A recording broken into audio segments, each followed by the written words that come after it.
Hello student, good morning, good afternoon and good evening student. ये तीनों wishes मेरी इसलिए होती हैं कि आप जिस भी समय मेरी वीडियो देख रहे हैं, मेरी वेल विशेज़ हमेशा हमेशा आपके साथ है। तो स्टूडेंट, आज हम लोगों को बहुत इंपॉर्टेंट कंसेप्ट को डिस्कस करना है, that will be moles concept. यानी हम लोग किस चीज़ को डिस्कस करने वाले हैं? आज हम लोग मोल्स कंसेप्ट को डिस्कस करने वाले हैं। मोल्स कंसेप्ट केमिस्ट्री का एक ऐसा बेसिक कंसेप्ट होता है जो पूरी केमिस्ट्री में हर जगह यूज़ किया जाता है और बच्चों का मोल्स को लेकर बहुत ज़्यादा कन्फ्यूज़न रहता है। तो आज आपके सारे कन्फ्यूजन्स दूर हो जाएंगे और मोल्स बहुत अच्छे से हम लोग डिस्कस कर लेंगे। सबसे पहले मोल्स एक्चुअल में है क्या, इस बात को हमें डिस्कस करना है और इस बात को समझना है कि व्हाट आर मोल्स। मोल्स क्या होते हैं? तो बच्चों, मोल्स कुछ नहीं है। मोल्स कुछ नहीं है, मोल्स एक यूनिट है। मोल्स एक यूनिट है। किसी केमिस्ट्री के अंदर किसी सब्सटेंस को, किसी क्वांटिटी को फाइंड मेजर करते समय जो हम यूनिट यूज़ करते हैं वही क्या होती है? मोल्स होती है। जैसे उससे पहले मैं आपको समझाता हूँ कि सपोज़ करो मुझे कोई, मेरे पास इतनी बड़ी कोई लोहे की रोड है, इतनी बड़ी आयरन की रोड है। अब ये आयरन की रोड है और मैंने इसको मेज़र करा तो क्या है? 2। अब 2 के पीछे मैं क्या लगाऊंगा? जैसे ही मैंने 2 लिखा तो ये क्या है? अब मुझे नहीं पता ये 2 क्या है, ये 2 नंबर है, ये 2 चीज़ें हैं, ये क्या 2 है पता नहीं। लेकिन जैसे ही मैंने m लगा दिया, m ये क्या बता रहा है? 2 मीटर। तो ये मीटर क्या है? ये मीटर क्या है? लेंथ को रिप्रेजेंट कर रहा है कि ये 2 मीटर का मतलब है कि 2 मीटर लंबी कोई चीज़ की बात हो रही है। अगर मैं इस 2 के पीछे l लगा देता या LT लगा देता, LT का मतलब लीटर, तो जैसे ही मैं LT लगाता, यानी LT बता रहा है लीटर, और लीटर का मतलब है कि ये 2 लीटर की बात है, ये किसी लिक्विड सब्सटेंस की बात है जिसका वॉल्यूम 2 लीटर है। ठीक है। अगर मैं इसी तरीके से 2 kg लगा देता तो kg जैसी 2 कुछ नहीं था, जैसे ही मैंने इसके पीछे kg लगाया तो मुझे समझ में आ गया कि ये क्या है? ये वेट की बात हो रही है। तो इस तरीके से यहाँ मीटर क्या है? मीटर किसी सब्सटेंस को फाइंड करने के लिए, एक्सप्लेन करने के लिए एक यूनिट है। इसी तरीके से ये किसी सब्सटेंस के वॉल्यूम को एक्सप्लेन करने के लिए यूनिट है। इसी तरीके से कि किसी सब्सटेंस के वेट को एक्सप्लेन करने के लिए यूनिट है। इसी तरीके से जो मोल्स होते हैं, मोल्स भी केमिस्ट्री के अंदर किसी अमाउंट या सब्सटेंस को एक्सप्लेन करने की यूनिट है। तो मोल्स भी क्या है? एक यूनिट है। तो डेफिनेशन क्या बनेगी मोल्स की? तो मोल्स की डेफिनेशन यहाँ बनती है हमारे पास, it is the unit to measure the quantity, आप क्वांटिटी कह लें या क्या कह लें? अमाउंट कह लें। क्वांटिटी और amount, it is the unit to measure the quantity और amount of any substance in chemistry. यानी केमिस्ट्री में किसी चीज़ के अमाउंट को या क्वांटिटी को मेज़र करते समय जो हम यूनिट यूज़ करते हैं वो क्या कहलाती है? मोल्स कहलाती है। तो मोल्स एक तरीके की यूनिट है, पहले तो ये क्लियर हो जाना चाहिए। अब मोल्स जब हम लोग डिस्कस करेंगे या मोल्स को जब हम फाइंड करते हैं तो मोल्स को हम डिस्कस करते हैं, मोल्स 3 तरीके से हम लोग डिस्कस करते हैं। तो वो 3 तरीके क्या हैं? 3 तरीके के मोल्स को कैसे? तो moles in terms of quantity, moles in terms of quantity, और यहाँ जो क्वांटिटी है उसको हम क्या नाम देते हैं? एटम्स, मॉलिक्यूल्स या फिर आयंस। सेकंड जो होता है वो हम डिस्कस करेंगे moles in terms of weight, और यहाँ जो वेट होगा, जिसकी वेट की हम बात करेंगे, तो वो क्या होगा? एटॉमिक वेट या फिर मॉलिक्यूलर वेट। और थर्ड जो होगा, हम मोल्स को डिस्कस करेंगे, moles in terms of volume. अब यहाँ जो वॉल्यूम होगा वो STP पर होगा, स्टैंडर्ड टेम्परेचर एंड प्रेशर पर होगा। ये क्या होता है? तो अभी मैं 1 बाय 1 इन तीनों को डिस्कस करूंगा। तो मोल्स समझ में आ गया पहले तो हमें, कि जैसे किसी अमाउंट को, किसी सब्सटेंस को एक्सप्रेस करने के लिए हमें मैथ्स में किसी यूनिट की नीड पड़ती है। जैसे लंबाई को नापने के लिए मीटर की नीड पड़ती है। ठीक है। वॉल्यूम को मेज़र करने के लिए लीटर एक यूनिट है, वेट को मेज़र करने के लिए किलोग्राम एक यूनिट है। इसी तरीके से केमिस्ट्री की कैलकुलेशंस में और केमिस्ट्री में किसी सब्सटेंस, किसी अमाउंट को मेज़र करने के लिए जो हम यूनिट यूज़ करते हैं वो क्या होती है? मोल्स होती है। और मोल्स को जब हम एक्सप्लेन करते हैं तो 3 तरीके से कर सकते हैं। Moles in terms of quantity, यानी यहाँ क्वांटिटी क्या है?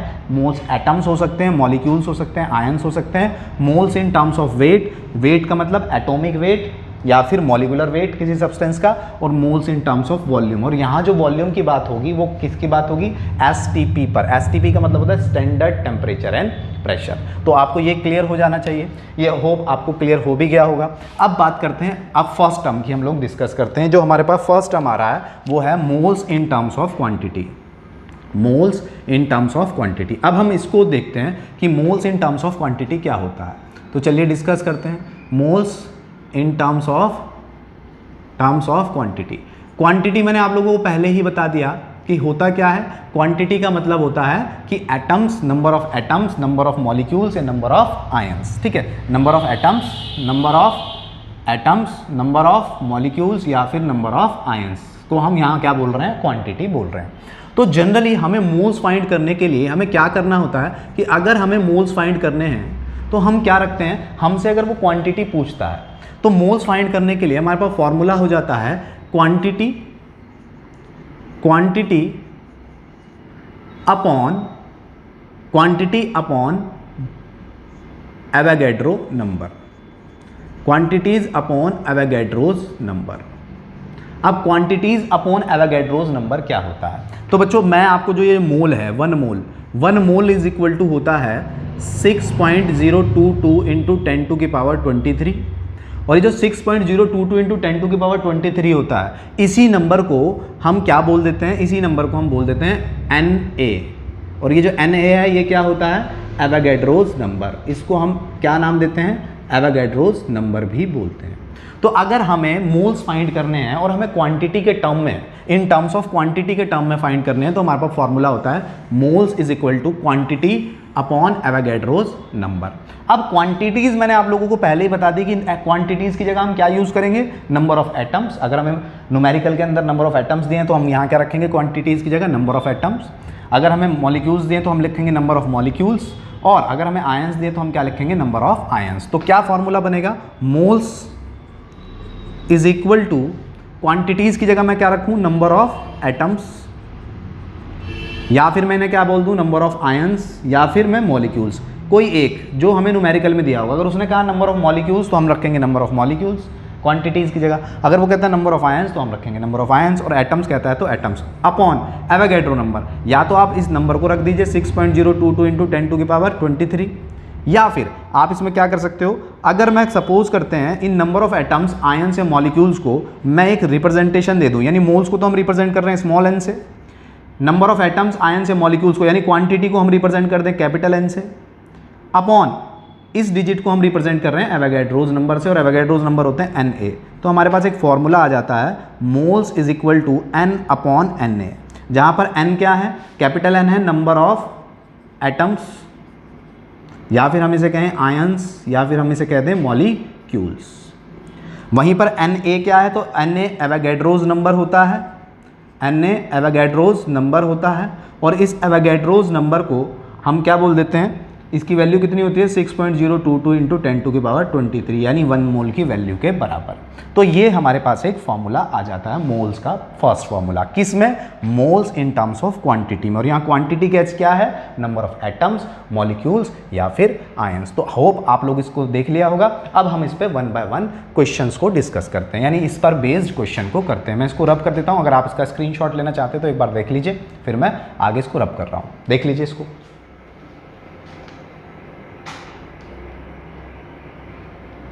होप आपने इसको देख लिया होगा। चलिए मैं इस कंसेप्ट को अब रब कर रहा हूँ, ठीक है, और हम इससे आगे बढ़ रहे हैं। इससे आगे बढ़ें तो हम लोग क्या, हमारे पास सपोज करते हैं हमारे पास एक न्यूमेरिकल है, हमारे पास एक कंडीशन है, हमसे कहता है क्वेश्चन में find out the number of moles, find out the number of moles of calcium, find out the number of moles of calcium which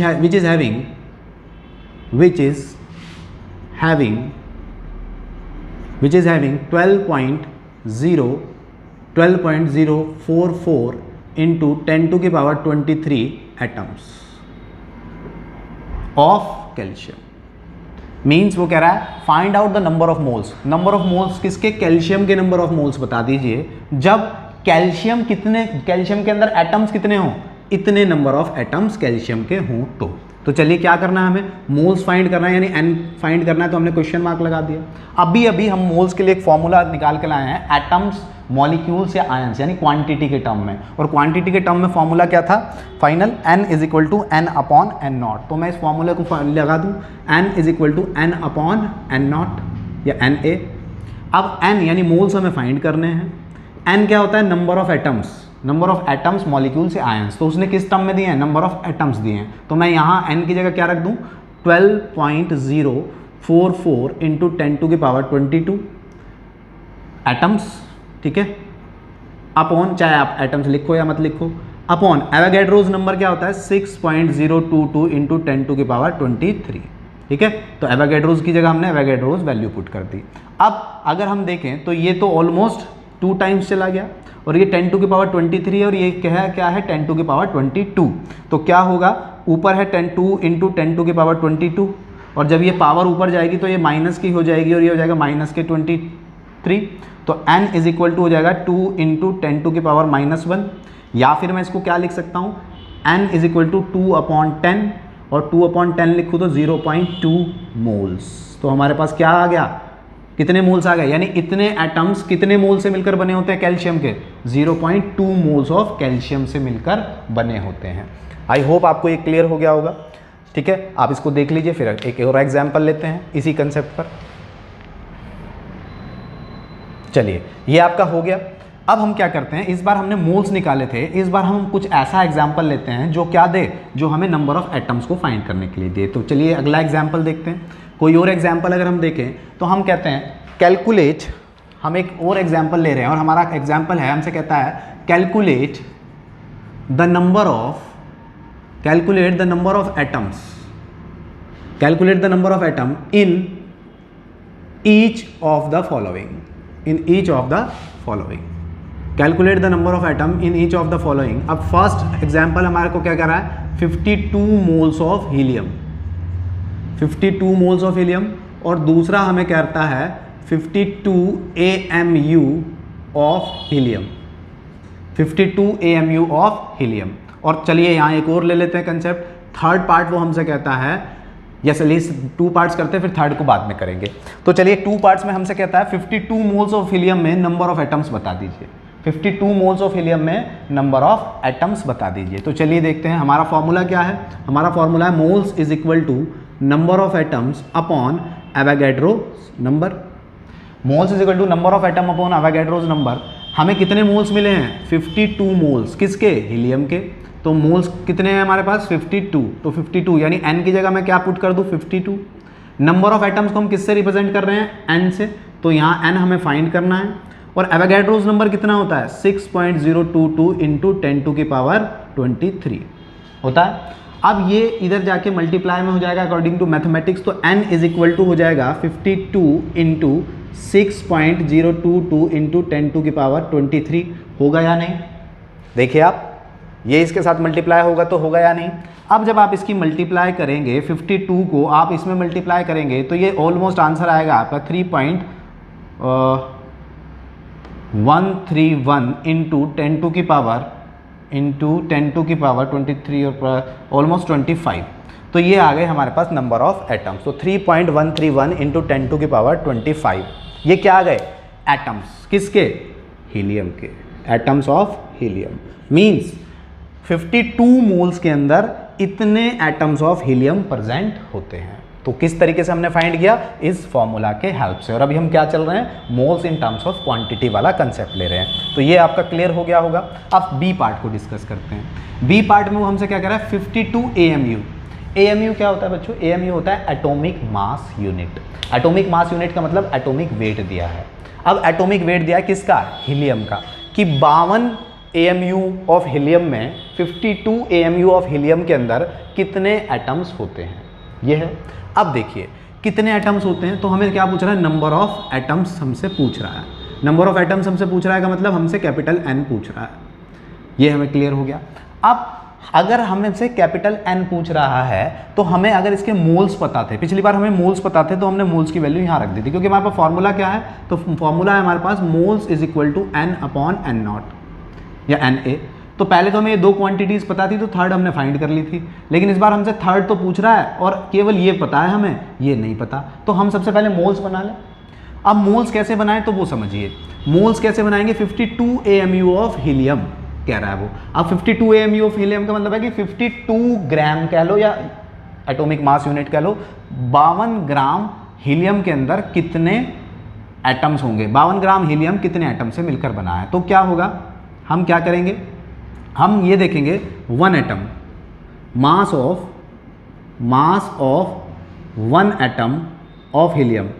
helium के एक एटम का मास कितना होता है 4, हीलियम के एक एटम का मास होता है 4।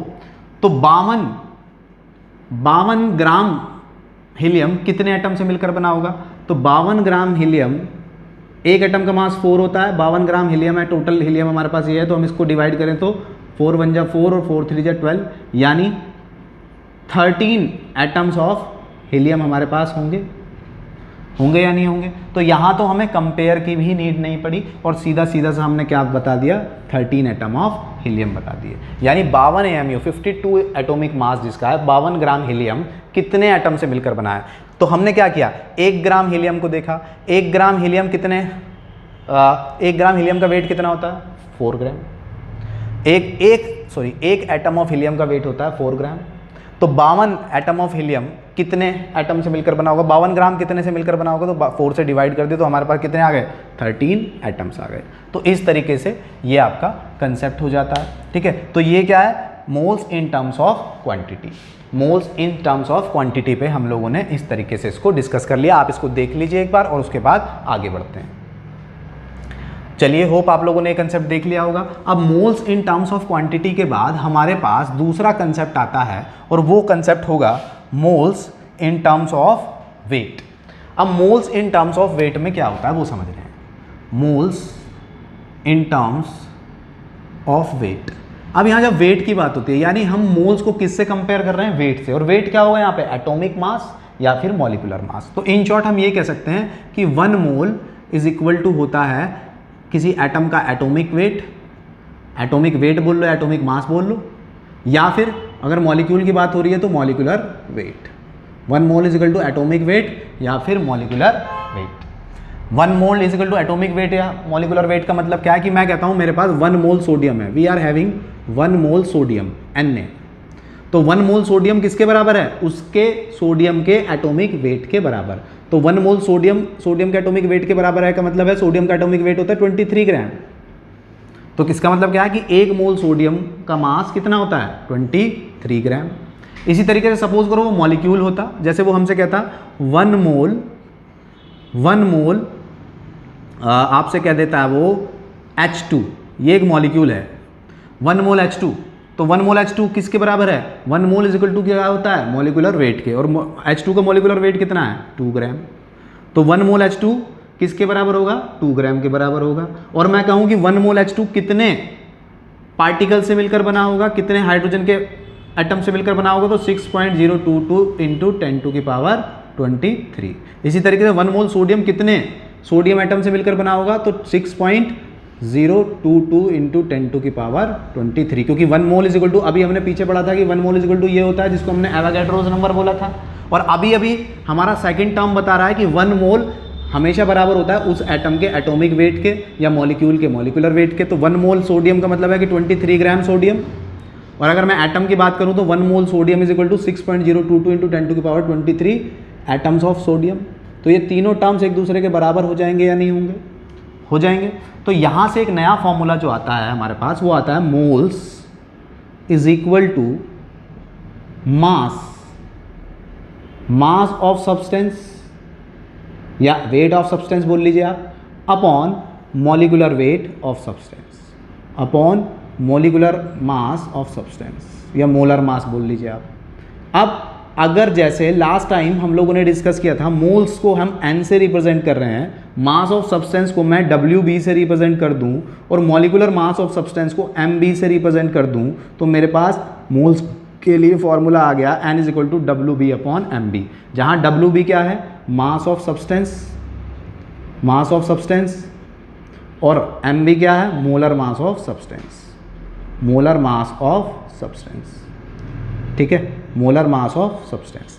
अब इस पर क्वेश्चन कैसे आता है, तो चलिए इसको भी डिस्कस कर लेते हैं। इस पर क्वेश्चन कैसे आता है, तो इस पर क्वेश्चन जो आता है वो मोल्स इन टर्म्स ऑफ क्या चल रहा है इस बार हमारा, atomic weight.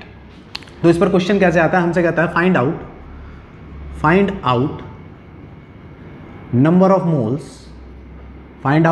Moles of calcium, find out number of moles of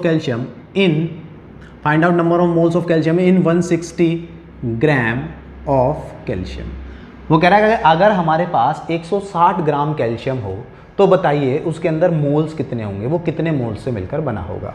तो हमारे पास जब मास की बात आती है, वेट की बात आती है, तो हम फॉर्मूला लगाएंगे ये वाला, और नंबर ऑफ एटम्स या पार्टिकल्स की बात आती है तो हम फॉर्मूला लगाते हैं पीछे वाला जो अभी हमने यूज़ किया है, moles in terms of quantity वाला। तो जब मास की बात आ रही है तो हम लगाएंगे moles in terms of weight वाला। तो हमारे पास मोल्स निकालने के लिए फॉर्मूला है moles is equal to WB upon MB।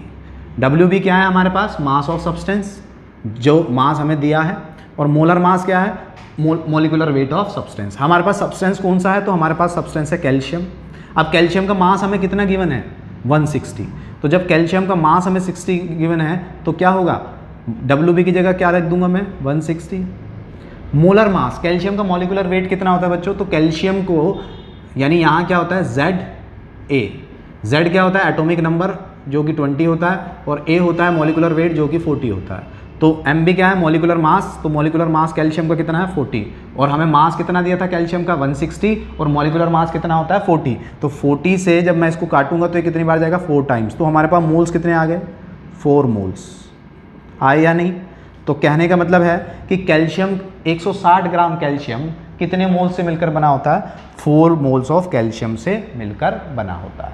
ये बात क्लियर हो गई होगी आपको, ठीक है। चलिए एक और छोटा सा एग्जाम्पल लेते हैं।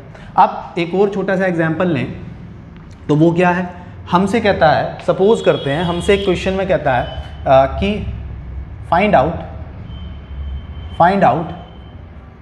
The mass of substance, find out the mass of substance की जगह हम कोई एलिमेंट ले लेते हैं। Find out the mass of sodium atoms of find out the mass of sodium atoms of 6 moles of sodium। find out the mass of sodium atom of 6 moles of sodium। यानी अगर हमारे पास 6 मोल sodium हो तो 6 मोल sodium का कितना मास होगा, कितना wait होगा। तो वेट वाले जब भी वो मास या वेट की बात करेगा तो फॉर्मूला लगेगा N is equal to WB upon MB। इस बार उसने हमें क्या दिए हैं, मोल्स दिए हैं, तो हम मोल्स की जगह क्या रख देंगे, 6। WB हमसे पूछा जा रहा है तो हमने WB ही रख दिया। मोलर मास किसका, मॉलिकुलर वेट किसका यूज़ करेंगे, सोडियम का, जो हमें एटम दिया है, और सोडियम का मॉलिकुलर वेट कितना होता है, 23। तो क्या होगा, WB मुझे फाइंड करना है, तो WB इज इक्वल टू हो जाएगा 6 × 23। तो WB इज इक्वल टू कितना हो जाएगा, 6 3 जा 18 का 8 कैरी 1, 6 2 जा 12 और 1 13, तो 138 ग्राम पर मोल। ये क्या आ गया, वेट या मास ऑफ सोडियम आ गया। यानी 6 मोल सोडियम के अंदर कितना वेट होता है, कितना मास होता है, 138 ग्राम होता है। तो इस तरीके से हम सेकंड टर्म यूज करते हैं, moles in terms of weight. चलिए अब थर्ड टर्म को हम लोग डिस्कस करेंगे और वो होगा moles in terms of volume. ठीक है, moles in terms of volume. अच्छा बच्चों एक बात और कि मैं यहाँ आपको अभी कुछ क्वेश्चंस भी कराऊंगा और प्रैक्टिस क्वेश्चन के लिए PDF आपको लिंक में हमारे डिस्क्रिप्शन बॉक्स में नीचे लिंक में मिल जाएगी। नीचे लिंक दिया हुआ है, डिस्क्रिप्शन बॉक्स में जाना और वहाँ लिंक मिलेगा आपको, वहाँ से आप PDF डाउनलोड करें, प्रैक्टिस क्वेश्चंस को करके देखें। और कोई प्रॉब्लम आती है तो आप मुझे कमेंट बॉक्स में कुछ पूछ सकते हैं अगर आपको किसी तरीके की प्रॉब्लम आती है। तो चलिए आप डिस्कस कर रहे हैं हम अब moles in terms of volume. Moles in terms of volume, तो moles in terms of volume को डिस्कस करेंगे तो सबसे पहले ये वाला टर्म कब यूज़ किया जाता है, तो ये वाला टर्म्स गैसेस के लिए यूज़ किया जाता है, गैसियस सब्सटेंसेस के लिए, या हम कहें कि गैसेस के लिए यूज़ किया जाता है। फर्स्ट टर्म ये गैसेस के लिए यूज़ किया जाता है। और moles in terms of volume जो होता है वो STP पर होता है। अभी STP क्या है, तो STP है स्टैंडर्ड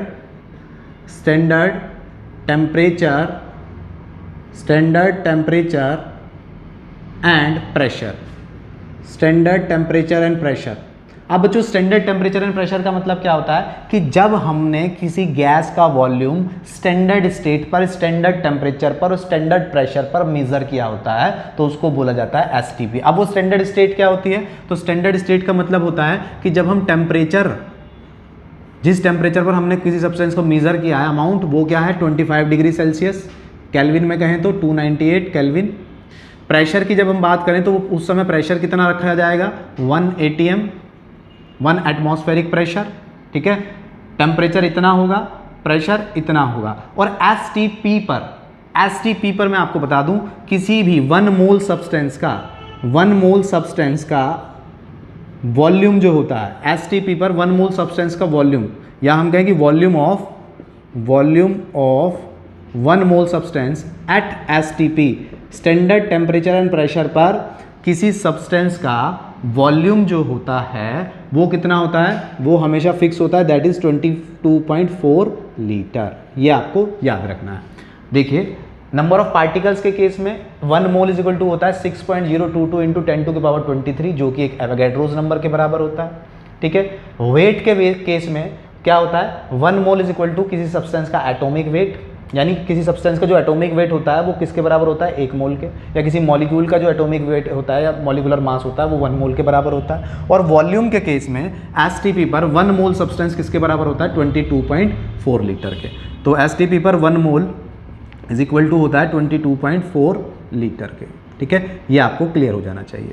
अब जब एसटीपी पर बात करते हैं तो यहाँ मोल्स के लिए हम जो फॉर्मूला यूज करते हैं, मोल्स इज इक्वल टू होता है वॉल्यूम, क्योंकि गैसेस के केस में हम क्या निकालेंगे वॉल्यूम एट एसटीपी, और एसटीपी पर अगर जो वॉल्यूम है वो किससे डिवाइड होगा 1 मोल के वॉल्यूम से हम डिवाइड कर देते हैं, और 1 मोल का वॉल्यूम कितना है 22.4 लीटर। तो हमारे पास फॉर्मूला क्या बना, हमारे पास एसटीपी पर मोल्स फाइंड करने का फॉर्मूला होता है moles is equal to volume upon 22.4 litre.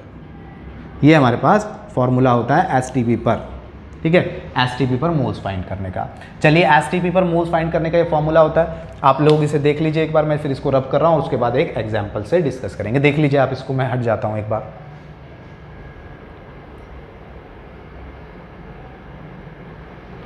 Hope आप लोगों ने देख लिया होगा। चलिए अब अगर आपने ये देख लिया है तो अब हम डिस्कस करते हैं इस पर, एक न्यूमेरिकल डिस्कस करते हैं। तो हमसे कहता है क्वेश्चन, सपोज करते हैं हमारे पास ये है, what volume is occupied by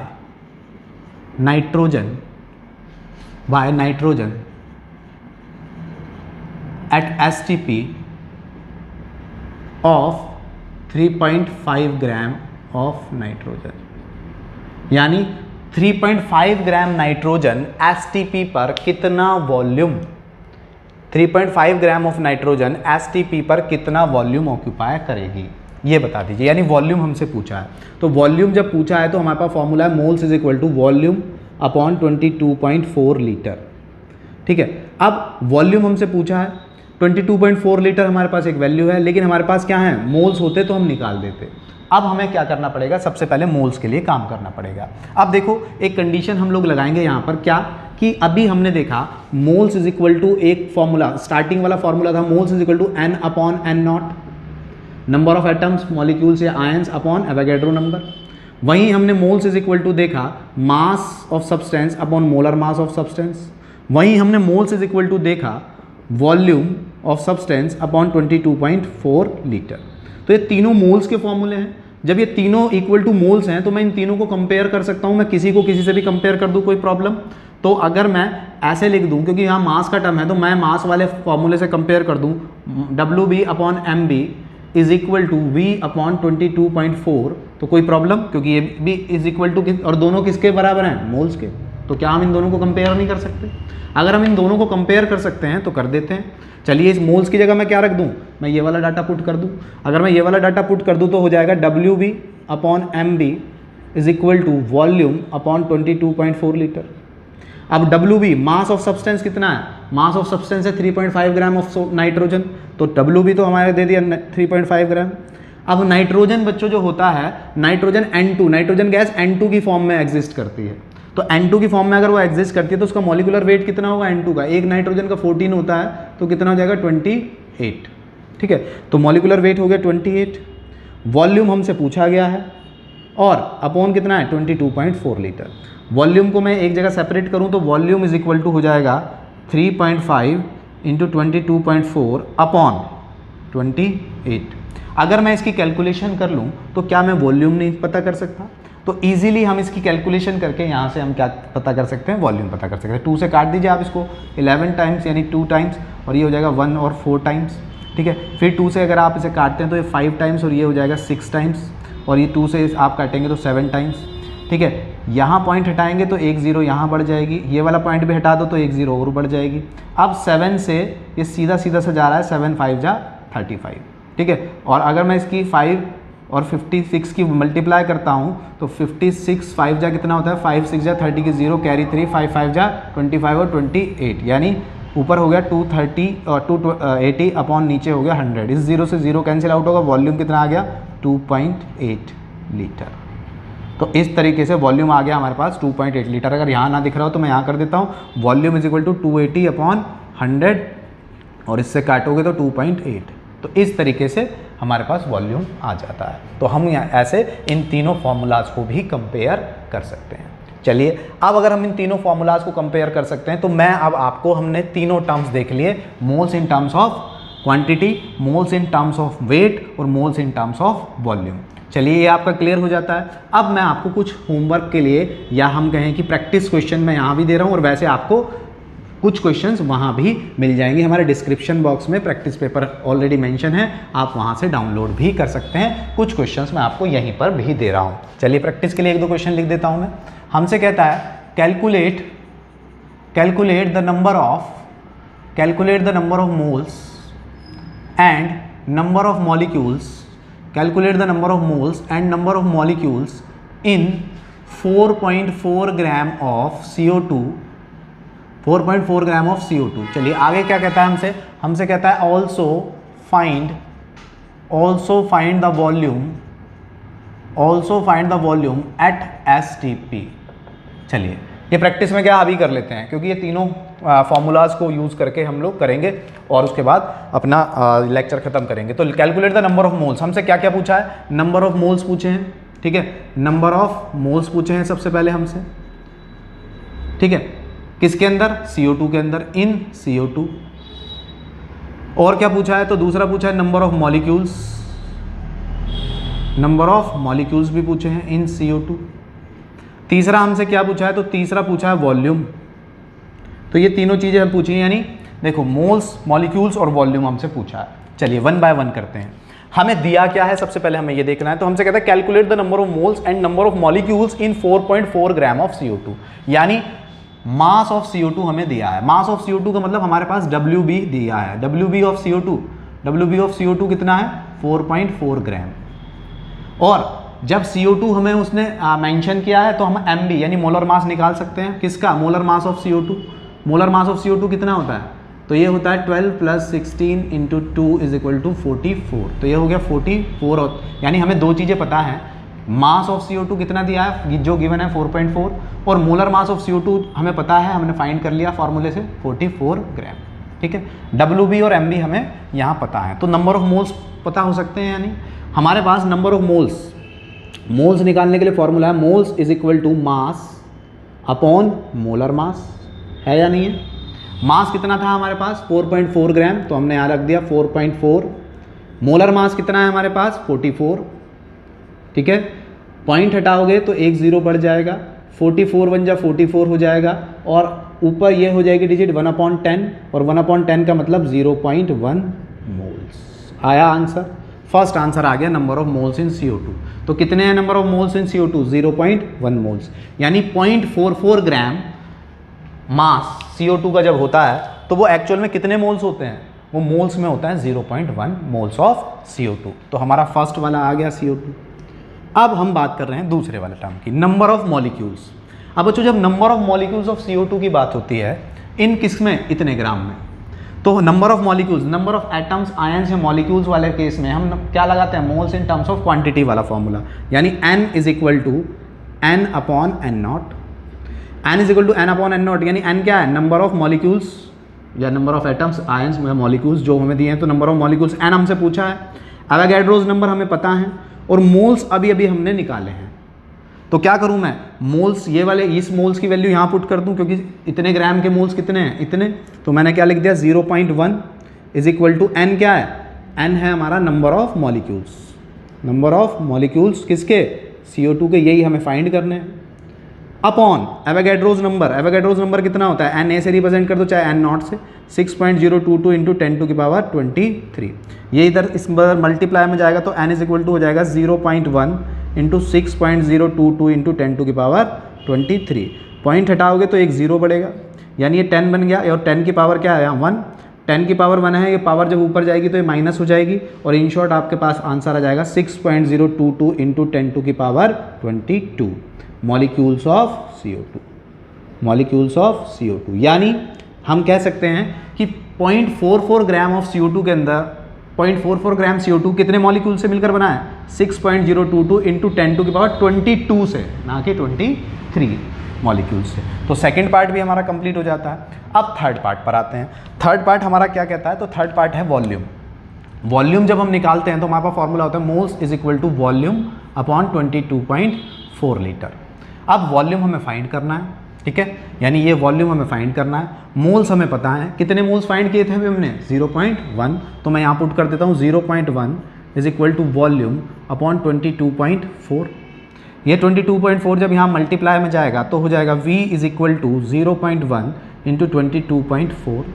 ये पॉइंट हटाओगे तो नीचे कितनी जीरो बढ़ने वाली हैं, 2 जीरोज़, यानी वॉल्यूम इज इक्वल टू 22/100 हो जाने वाला है। अब चाहो तो इन्हें पावर बना लो और चाहो तो पॉइंट लगा दो, यानी 2.24 लीटर। यानी हम क्या कह सकते हैं कि 0.44 यानी 4.4 ग्राम CO2 कितना वॉल्यूम ऑक्यूपाई करता है, 2.24 लीटर। तो इस तरीके से हमने तीनों फॉर्मूलाज को यूज़ करके इसका आंसर फाइंड कर लिया। चलिए आपसे मिलता हूं मैं नेक्स्ट वीडियो में। Thank you very much. अगर आपने चैनल को सब्सक्राइब नहीं किया है तो प्लीज़ आप चैनल को सब्सक्राइब कर दें, वीडियोज़ को लाइक कर दें और ज़्यादा से ज़्यादा वीडियोज़ को शेयर करें। मिलता हूं आपसे नेक्स्ट वीडियो में। Thank you very much.